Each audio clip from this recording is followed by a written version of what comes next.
Lalu apa yang didapat dari gelar perkara khusus kasus laporan dugaan ijazah palsu Presiden ke-7 Joko Widodo? Apakah proses ini memperjelas bukti tudingan yang dimiliki Roy Suryo CS atau justru sebaliknya? Dan bagaimana gelar perkara khusus akan mempengaruhi kelanjutan penanganan perkara? Kita ulas sore ini dengan tersangka kasus tudingan ijazah palsu Jokowi, Roy Suryo, dan ada juga pengacara Pak Jokowi, Rifai Kusumanegara di studio. Selamat sore semuanya. Sore Mbak semuanya. Ada juga Guru Besar Fakultas Hukum Universitas Jenderal Sudirman Purwokerto, Hipnu Nugroho. Prof. Hipnu, selamat petang. Selamat petang Mbak, selamat petang Mas Rudi. Ya, saya ke Mas Roy dulu ya. Ya. Mas Roy, gelar perkara khususnya dikabulin, ijazahnya juga ditunjukin akhirnya. Anda mendapatkan fakta yang menguatkan tudingan Anda atau justru melemahkan? Sangat menguatkan. Karena makin banyak kebohongan yang terbongkar. Biar Pak Rifai ketawa dulu. Ya. Yang pertama adalah kebohongan Jokowi. Ya, ketika dia ditanya, Anda melaporkan apa? Oh, saya nggak melaporkan apa, yang saya laporkan cuma peristiwa. Kemarin selain yang disebut-sebut so call itu ijazah, yang maunya itu disebut ijazah, itu kita juga ditunjukkan juga LP, laporan polisi. Dan ternyata laporan polisi semenjak Jokowi tanggal 30 April itu udah jelas ada 6 pasal. Jadi selama ini terima kasih Pak Polisi yang kemudian bukan dari kami pasal 32, 36. Itu terbukti pasal itu dari Jokowi. Jadi sangat jahatnya dia menuduh dengan pasal 32, 35. Kemudian yang paling penting adalah apa? Ditunjukkan, betul. Ditunjukkan tuh ya kayak dulu ketika misalnya ada keluarganya Jokowi waktu itu, bahwa ini adiknya Iriana waktu itu, bahwa ya hanya ditunjukkan gitu saja. Jadi kami itu jangankan memeriksa ya. Jadi ingat ya, bukan diperiksa. Kami hanya disuruh melihat. Karena untuk megang saja nggak boleh. Karena misalnya untuk melihat kertasnya ya, kita ngintip kertasnya itu benar nggak, kertas tebal atau enggak, itu nggak bisa. Jadi itu tetap ada di dalam map dan kemudian dari situ saja. Tapi saya dan Dr. Ismon sudah punya satu kesimpulan bahwa itu tetap 99,9% palsu. Oke, sebentar. Kalau Pak Rifai gimana? 99,99% palsu udah ditunjukin. Oke, saya komentarin dulu tentang LP ya. Jadi ini isu yang baru dibangun Mas Suryo nih. Jadi publik bisa mengikuti media sejak awal kami sudah menyatakan laporan kami adalah 310, 311, 32 dan 35 ITE. Jadi ini sesuatu yang sudah kita jelaskan berkali-kali, semua orang tahu, lalu sekarang dibangun isu baru seolah-olah kami tidak pernah menyatakan itu. Silakan dicek di media. Ya, jadi kalau soal laporan clear, memang 32, 35 kami laporkan. Kenapa? Karena Pak Jokowi sendiri terheran-heran ada sekelompok orang melakukan atraksi IT, lalu menyatakan ijazah yang diyakininya asli menjadi palsu. Ini kan perlu dipertanggungjawabkan penggunaan IT ini. Gitu ya. Sesuatu yang asli menjadi palsu ini kan hebat sekali. Karena kita yakin kemajuan teknologi harusnya tidak untuk memutarbalikkan kebenaran. Karena itu kita minta diuji, diperiksa oleh penyidik. Dan pasalnya ada di 32 dan 35. Jadi ini sesuatu yang hanya isu baru yang dibangun. Kedua soal ijazah, kembali lagi. Sebenarnya kami sudah menduga ya, ditunjukkan pun pasti ribut lah gitu. Jadi nggak ada manfaatnya juga. Cuma kemarin karena Pak Direskrim mengambil kebijakan untuk menunjukkan, ya kita oke-oke aja. Karena kita nggak takut kok. Sudah diperiksa lapor juga, itu barang asli ya. Dan yang menarik satu, minggu lalu Mas Suryo di tempat ini juga menyatakan bahwa ijazah itu harus ada watermark dan emboss. Nyatanya barang itu ada. Jelas terlihat ya. Nggak bisa dilihat. Ada. Nah itu kembali lagi semua orang melihat itu kok. Kemarin semua yang keluar dari ruang gelap juga diwawancara mereka melihat itu. Nah sekarang disangkal oleh beliau. Kembali lagi, jadi sebenarnya kita niatnya baik menunjukkan, tapi kembali lagi kalau itikadnya buruk, ini selalu diputar balik, dibangun isu baru. Sehingga kalau buat kami adalah sudah tidak perlu lama-lama lagi, ajukan ke sidang, lakukan persidangan, semua terbuka, publik bisa melihat gitu ya. Tapi berarti maksudnya gelar perkara khusus kemarin tidak menguntungkan dari kubu Pak Rifai? Buat kami sih nggak ada persoalan, karena juga yang dilempar bukan isu yang menarik. Contoh Mbak, tahu-tahu mengajukan 3 ahli. Ya, buat apa didengar? Ajukan saja, diperiksakan, sudah dikasih haknya oleh penyidik. Silakan didengar. Ini menerangkan. Lalu kedua, membawa-bawa perkara di Mabes, membawa-bawa LP yang nggak diterima. Itu kan bukan konteks yang dibahas di situ gitu ya. Nggak ada ahli yang berani. Saya tadi melihat apa yang disampaikan itu bukan persoalan, bahkan ini hanya sekedar melambat-lambat, menunda-nunda penyidikan soal minta gelar gitu ya. Sehingga kemarin pun juga saya bilang ya sudah, kita sudah mengalah semua, ijazah sudah tunjukkan. Cara paling baik adalah selesaikan agar ada kepastian hukum.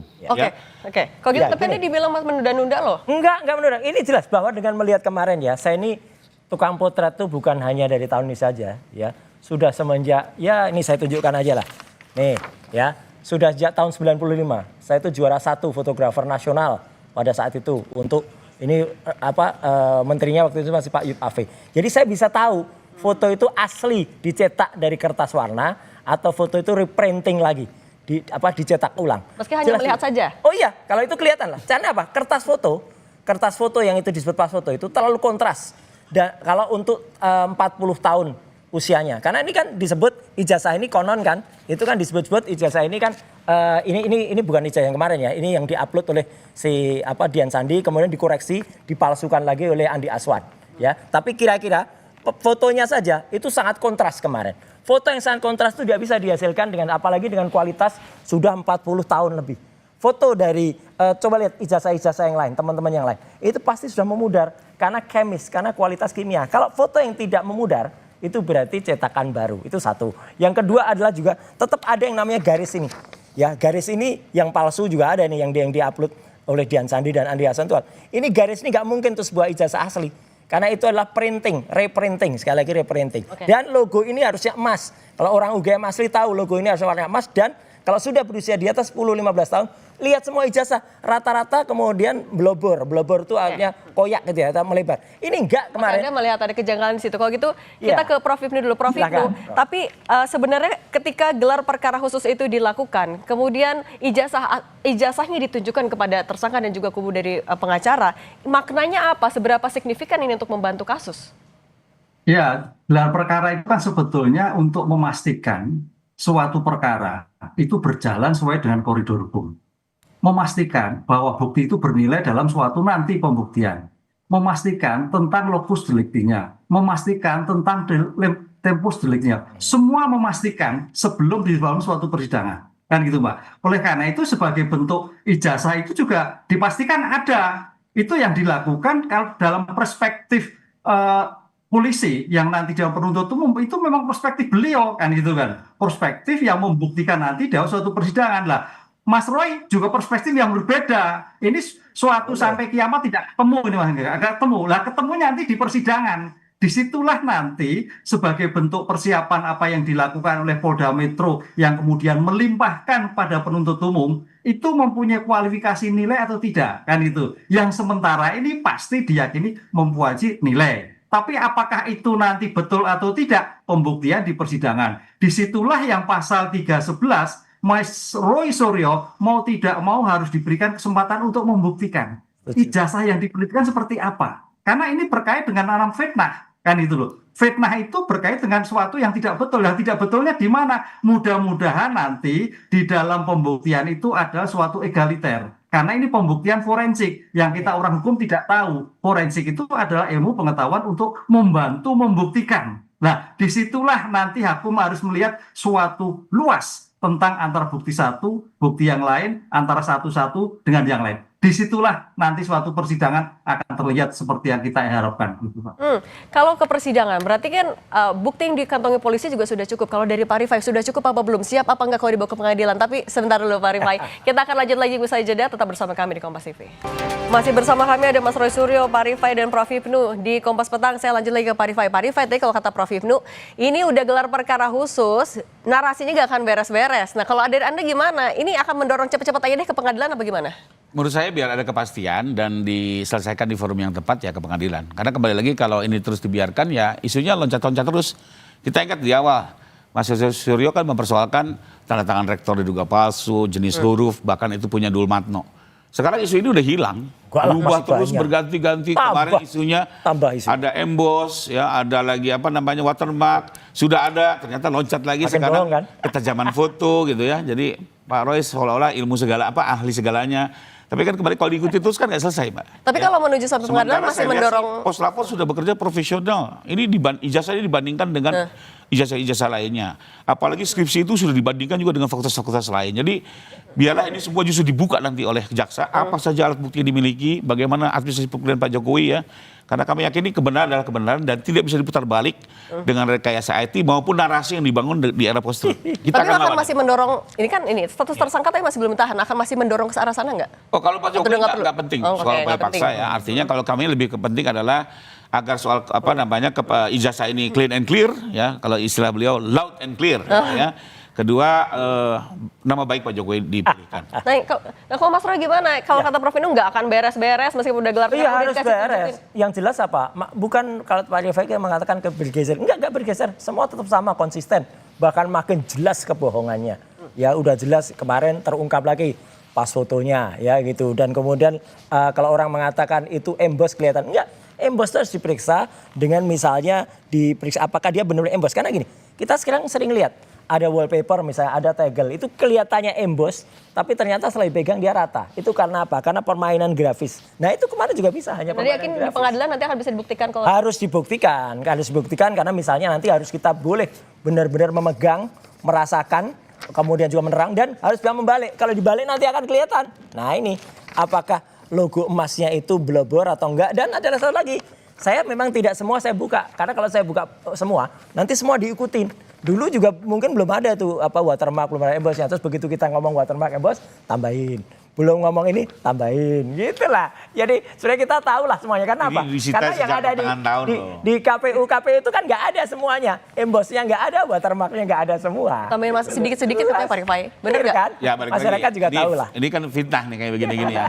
Kemarin sudah dijelaskan bahwa ini sudah disita sejak pertengahan tahun dan ada izin pengadilan. Ini juga menarik. Bagaimana mungkin tahu-tahu ini ditambah-tambah hanya gara-gara minggu kemarin beliau bicara itu. Ya mungkin teman-teman polisi bisa tahu sendiri lah. Mereka yang nyimpan ini menyita. Justru ini, soal disita ini menarik polisi, Pak. Merekayasa nih. Disita tanggal 23 Juli. Tapi Oktober ada orang namanya Budiari. Ya itu bilang di Solo. Saya lihat barusan ditunjukkan. Katanya Juli disita. Kok Oktober barusan ditunjukkan? Itu kan bohong banget tuh Budiari sama Damanik. Terus kemudian tanggal 23 November dan 19 November di salah satu TV lain, orang namanya Andi Aswan dengan kebohongannya menunjukkan saya barusan scan ijazah asli. Lah kalau barusan scan tuh berarti sebelum nggak mungkin sebelum Juli kan? Kan berarti apa? Kemarin saya tanya polisi, apakah dari tanggal 23 Juli itu segel dibuka dan diberikan kepada orang lain? Enggak. Nah berarti kalau tidak, berarti banyak orang berbohong juga. Jadi ini kan makin muncul kebohongan-kebohongan baru yang terjadi. Dan saya berterima kasih sekali terhadap Polda Metro Jaya, terhadap KIP dan semua. Karena semua akan terbongkar dan semua akan dibongkar. Dan memang sebelum disidang nanti orang juga udah tahu kok ujungnya apa. Karena ujungnya ijazahnya tetap palsu. Nah, kalau gitu Prof Hipnu tapi menjelaskan tahapannya ketika sudah gelar perkara khusus menuju ke persidangan. Seberapa jauh lagi sebenarnya tahapannya? Apalagi yang masih harus dilakukan polisi sebelum nyampe persidangan? Ya, ini kan sebetulnya kan pembuktian itu sebagai bukti tambahan atas 311 fitnah tadi, Mbak. Ya. Tapi 311 ini kan terkait suatu tindak pidana pencemaran baik, kemudian upload IT, kemudian dan sebagainya, rentetannya kan seperti itu. Tadi subjek awalnya kan seperti itu. Nah, oleh karena itu dalam seperti ini nanti tantangan yang paling berat adalah majelis hakim melihat sejauh mana tentang digital forensik yang dibuktikan pada kedua pihak. Karena ini ilmu-ilmu lain. Hakim sarjana hukum, jaksa sarjana hukum, penuntut umum sarjana hukum. Sedangkan ini adalah ahli digital yang bisa mempercayakan. Maka dalam konteks hukum sebagai keterangan ahli forensik itu nanti keterangannya bebas. Bisa dipakai, bisa tidak oleh hakim. Sepanjang hakim melihat sebagai bentuk apa yang terjadi. Apalagi nanti dalam KUHA baru, nah ini yang menarik, adalah ada pengamatan hakim. Pengamatan hakim yang luas dari pembuktian yang awal sampai pembuktian sekarang diberikan keleluasaan. Kalau dulu kan petunjuk. Ya. Dengan demikian tantangan seperti ini akan melihat mana yang benar. Itulah nanti akan dilihat dalam konteks KUHA baru sebagai pengamatan hakim dari sejarah panjang proses pembuktian sampai di dalam proses pembuktian di persidangan yang menggunakan ahli forensik. Di situ tantangan yang paling cukup menjadikan perhatian kita. Sudah ada 22 ahli. Ya. Sudah ada 22 ahli. Nah, tapi kita ke Mas Roy dulu ya. Mas Roy, nah menuju ke pengadilan nantinya, apa yang Anda lakukan, apa yang Anda siapkan, pede enggak apa yang Anda tudingkan akan terbukti justru di pengadilan? Sangat pede, karena kemarin pun kita mengajak sudah 3 ahli. Ya kemarin ada ahli yang sangat profesional dan sangat pengalamannya, Prof. Tono Saksono.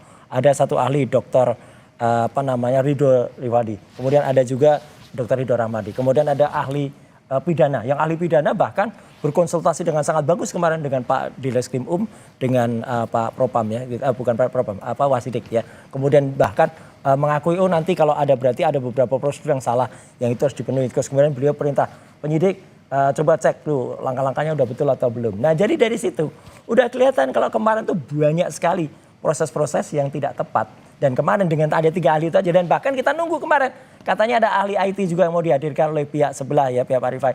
Kita tunggu dari awal sampai akhir nggak muncul tuh hidungnya tuh yang namanya Joshua Sinatila. Nggak muncul-muncul kenapa tuh Pak Rifai? Awalnya sudah didengar oleh penyidik, 22 Nggak berani orang. tampil dia. Nggak perlu dimunculkan, nanti bisa disidang. Karena begini, Ya, karena barang bukti itu kalau ditunjukkan di awal-awal justru bisa menjadi merintangi penyidikan.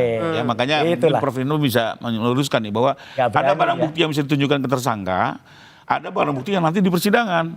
Misalnya kalau hasil kejahatan betul dikonfirmasi, tapi alat bukti lain nanti di sidang. Contohnya nggak berani nih nutupi kebenaran ini. CCTV video itu nanti di ujung saja. Nanti baru diperdengarkan di waktu yang tepat. Justru kalau semua ditunjuk-tunjukkan, mulai membangun alibi-alibi, mulai pembelaan-pembelaan secara tidak tepat gitu ya. Ya kembali lagi ini memang aturan sidang seperti itu. Dan kita kalau publik saya sih bisa menilai lagi, kita dorong ke persidangan segera. Publik menilai secara terbuka. Ahli forensik akan membahas terkait dengan apakah rekayasa IT yang dilakukan oleh Bang Roy Suryo dan kawan-kawan ini benar adanya, apakah betul aplikasi itu bisa menyatakan ijazah Jokowi menjadi punya Nurtanto, itu kan harus dipertanggungjawabkan kan gitu kan. Ini menarik soalnya, ilmu baru nih. Harus. Rubah langsung. Sebenarnya Pak Nurtanto sendiri sudah didengar keterangannya. Menyatakan itu bukan jasa saya gitu ya. Oke, tapi kalau melihat dari memang bukan di saya, tidak mendahului wajahnya nanti kita lihat ke sana. Tapi kalau melihat penyidikan sudah dilakukan sejauh ini, Anda meyakini proses yang dilakukan polisi akan bisa menguntungkan Anda juga? Membuktikan. Saya lihat mereka sudah bekerja sangat profesional ya dengan saksi di atas 100, bukti surat sampai dengan 700, ahli 22, menurut saya sudah cukup ya. Sekarang ini hanya tinggal memberikan kesempatan tersangka mengajukan ahli-ahlinya. Kenapa? Nanti semuanya akan dihadirkan di sidang, didengar oleh para hakim, didengar oleh masyarakat, dan nanti hakim mengambil keputusan. Masyarakat bisa tahu kan, ribet banget untuk satu ijazah palsu aja. Dua-duanya pede. Mas Roy juga masih pede berarti ya? Sangat pede kalau memang benar ya. Cukup satu ahli, satu bukti, satu barang, sudah. Ini kan sampai ratusan. Ini kan menunjukkan kalau mereka itu nggak pede menghasilkan itu. Kalau nggak kan cukup. Ngapain harus ratusan? Dalam hukum minimal bukti. Melakukan apa ya? Melakukan penganiayaan justru. Atau melakukan orang-orang justru harus menyerahkan orang-orang yang nggak salah ini. Kemudian harus disita ijazahnya, disita skripsinya. Ini kan orang satu ini kan memang bikin susah rakyat ya. Udahlah, udah jadi presiden bikin susah, udah pensiun aja bikin susah rakyat ini satu. Tapi berarti kalau penyidikan polisi juga Anda yakin akan bisa ya, makanya masyarakat harus mengawasi bagaimana polisi ini kemudian bertindak baik dan ada komisi untuk percepatan reformasi kepolisian. Silakan Anda bekerja, tertibkan kalau memang langkah-langkahnya ada yang nggak benar. Satu lagi Mbak, kalau ada kepastian juga mungkin banyak pihak yang selama ini dikorbankan akan mendapat kepastian. Kita lihat UGM bagaimana diuyak-uyak. HPU juga diuyak-uyak. Oh enggak lah, itu semua benar. Ya kalau memang jujur nggak merasa diuyak-uyak. Mabes Polri diuyak-uyak gitu ya. Nah, UGM justru kasihan. Mudah-mudahan kalau ini clean and clear. Dias Natalis tersebut juga nama baiknya akan 3 hari lagi. Jadi kita dukung untuk harusnya bangga punya mesin AI, tapi mesin AI-nya malah dibredel. Oke, clean and clear biar di persidangan ya nanti ya kita tunggu. Iya, kita tunggu bisa itu ya. Oke, Pak Rifai Kusumanegara, Mas Roy Suryo, Prof. Ibnu Nugroho, terima kasih sudah berbagi bersama kami. Terima kasih, Sehat selalu semuanya ya. Terima kasih Pak Rifai, terima kasih Mbak Cindy.